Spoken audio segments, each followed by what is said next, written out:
You won't believe what happened when I decided to change my own front door lock.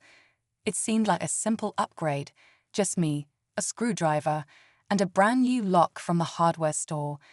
But within minutes of getting the job done, I hear someone stomping over. It's Karen. Yeah, that asterisk neighbor. She's glaring at the door like it personally insulted her. Before I can even say a word, she launches into a full-blown lecture about how the new lock isn't HOA approved and claims I'm breaking community guidelines. I try to explain it's just a standard lock and there's nothing in the rules against it, but she's not having it. Next thing I know, she's pulling out her phone and dialing 911. I kid you not, minus 911 for a door lock. At first, I thought it was a bluff.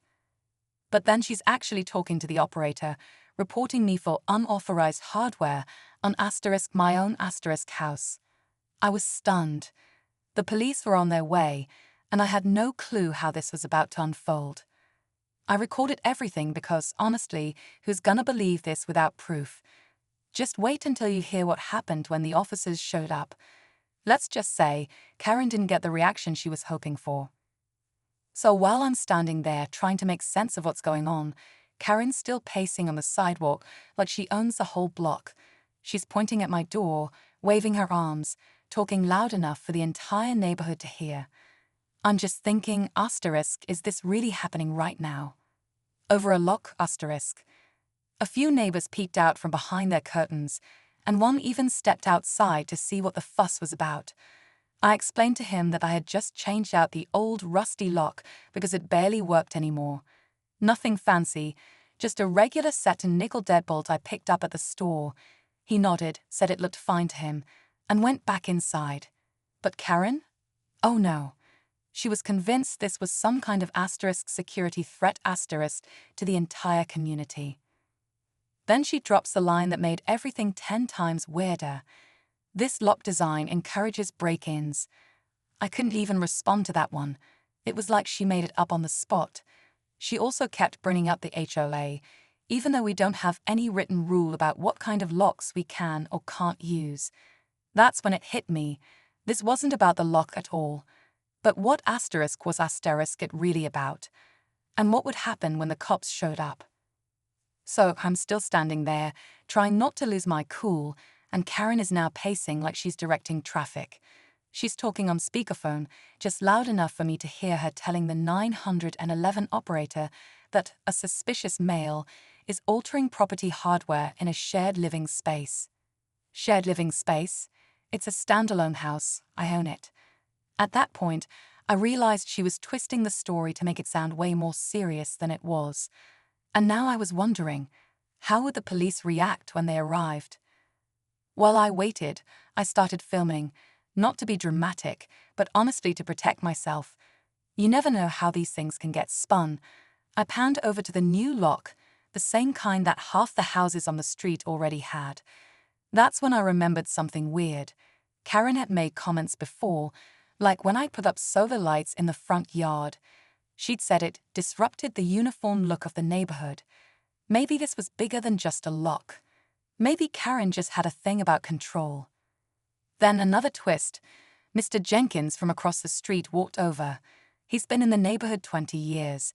He told me quietly, "You're not the first one she's done this to." That really stopped me. What was going on here? And what else was Karen hiding? The air felt heavy as we waited. Karen was still pacing, rehearsing her version of the story like she was preparing for a courtroom drama. I glanced at Mr. Jenkins, who just shook his head and said, "She did the same thing when the Wilsons put in a smart doorbell, claimed it was spying on her." That really set the tone. This wasn't about a lock. This was a pattern. Minutes felt like hours, and then the flashing lights showed up. 2 officers stepped out of the car, calm but clearly confused. One of them walked up to me while the other went straight to Karen, who immediately launched into a speech about HOA violations, lock styles, and neighborhood safety. You could tell the officer had no idea what kind of emergency this was supposed to be. As I explained my side, how I just replaced a broken lock with a standard deadbolt, nothing special, no rule breaking, The officer looked at the door, then back at me. He even asked if there had been a break-in or if anyone had felt unsafe. Of course, the answer was no. But then Karen dropped something I didn't expect. She told the officer she had documentation and that she'd been monitoring unusual activity from my property for weeks. That's when things really took a turn. What kind of documentation was she talking about? The moment Karen mentioned monitoring unusual activity, both officers paused. One of them raised an eyebrow and asked her what she meant by that. She reached into her oversized tote bag. Yeah, the kind she always carries like she's got legal papers in there, and pulled out a folder. I'm not even kidding. Inside were printed screenshots and what looked like camera stills. She started flipping through them, saying she had footage of questionable deliveries, unknown visitors, and get this, unauthorized exterior modifications. That last one? She pointed to a blurry photo of me painting the trim on my window 2 months ago. I stood there in disbelief. She'd been watching me this whole time, documenting every little thing I did like I was part of some true crime series. The officers looked at the folder, then at each other, clearly trying to figure out if this was a neighborhood dispute or something more serious. But here's where it gets wild. While Karen's still rambling, Officer number 2 leans in and quietly asks me if I've noticed anything off around my property lately. At first, I said no, but then it hit me. I had noticed my trash cans being moved a few times, and once a motion light had gone off in the middle of the night for no reason. Suddenly, I wasn't so sure this was just Karen being difficult. What if something else was going on here? The officers took Karen's folder and stepped aside to review everything. Meanwhile, I stood there replaying every weird moment from the last few weeks.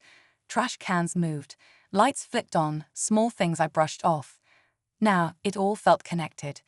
After a few minutes, they came back, and one of them asked if I had security cameras. I told him I had just installed a new one by the porch, but it hadn't been set up long. He asked if I'd be willing to check the footage. I agreed and pulled it up on my phone right there. What showed up made my stomach drop. There, plain as day, was Karen, late at night, walking up to my front porch, phone flashlight in hand, inspecting the door. Another clip showed her standing by my trash cans, peeking inside. One more had her standing in my flower bed, taking photos of my window. The officer turned to her and asked if she'd ever stepped onto my property without permission. She went quiet for the first time all day. That's when the final twist came in. Mr. Jenkins quietly mentioned that Karen used to be on the HOA board, but had been removed last year for overstepping boundaries. She wasn't enforcing rules, she was pretending to still be in charge. And no one knew she'd kept up her little surveillance project, until now. That's when the final twist came in. Mr. Jenkins quietly mentioned that Karen used to be on the HOA board, but had been removed last year for overstepping boundaries. She wasn't enforcing rules, she was pretending to still be in charge. And no one knew she'd kept up her little surveillance project, until now. Once everything came to light, the officers took a calm but firm tone with Karen. They told her she had no legal authority to enforce HOA rules, especially ones that didn't even exist, and reminded her that stepping onto someone's private property without permission could lead to serious consequences. She didn't argue. For the first time, she looked embarrassed, maybe even a little scared. After they left, Mr. Jenkins and I talked for a while. He said a few neighbors had similar stories, odd notes on their doors, complaints about decorations, even people being filmed. None of us knew how far Karen had taken things, but now we did. In the end, I kept the new door lock. No citations, no violations, just peace of mind. A few neighbors even stopped by to thank me for standing up to her, and one offered to help draft a real set of neighborhood guidelines, just so something like this wouldn't happen again. What started as a simple home improvement turned into a full-blown neighborhood mystery. The biggest takeaway: sometimes the problem isn't the door, it's who's watching it.